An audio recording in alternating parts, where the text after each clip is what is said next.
Hello, तो आप लोग देख सकते हैं ये जैसे पत्थरबाजी चल रही है। यहाँ पे हम आए हैं अभी छपरा में, जो खेसारी लाल यादव था। छपात वाटर पार्क में जो स्टेज शो होने वाला है, खेसारी लाल यादव अच्छा सीन था। तो वहाँ पर देखिए कैसे पत्थर चला रहे हैं पब्लिक, और पुलिस इतनी लड़ी है, पुलिस खुद ही भाग रही है। और देख सकते हैं जारी लगा हुआ है और काफ़ी अच्छा है। इसी के अंदर स्टेज शो होने वाला है।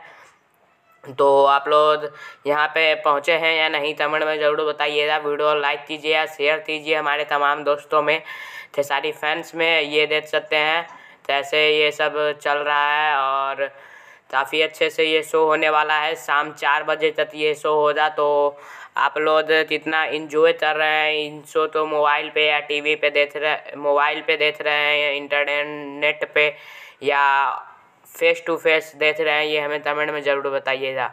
और बहुत ज़्यादा भीड़ है, टिकट ना मिलने पर ये पत्थरबाजी चल रही है, पुलिस की भी जारी लगी है। तो